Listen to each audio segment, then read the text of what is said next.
₱5. Kumusta ka na? Long time no see ah. Oo nga eh. Oo nga. Bakit ka nga ba biglang nawala? Paano ba naman? Sa sobrang taas ng bilihin, halos wala nang kwenta ako. Kaya ayun, ginawa na nila akong coins. So, kung coins ka na ngayon, edi hindi ka na pala ginagamit ngayon. So, sa madaling salita, plain money ka na lang ngayon. Wala ka ng halaga.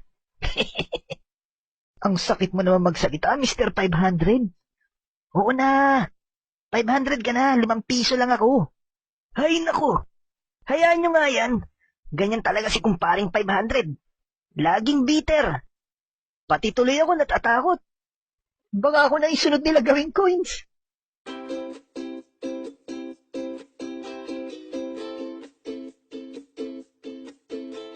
Wow naman!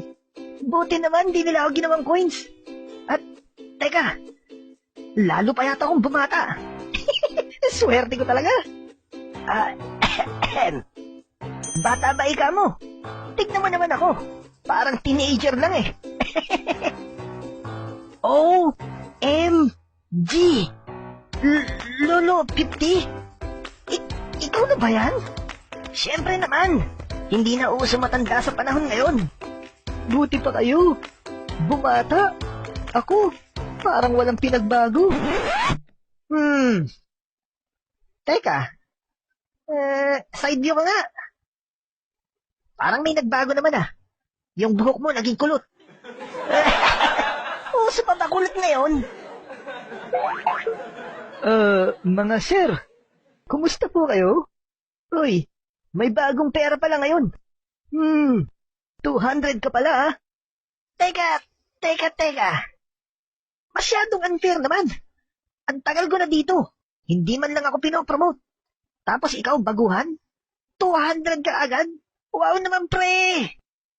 Easy lang mga pare. Hindi niya naman kasalanan yan eh. Ako nga ang dapat mainis eh. Dapat ako nga yung na-promote. Pero tingnan mo. Hanggang ngayon nandito pa rin ako. Teka. Maiba naman tayo. Pansin niyo ba? Parang wala yata dito si Totoy Bitter. Huh? Oo nga no. Baka wala nang 500 ngayon.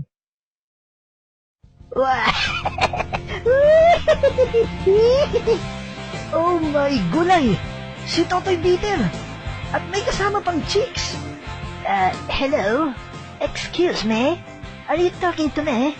My name is Loverboy. Ooh la la!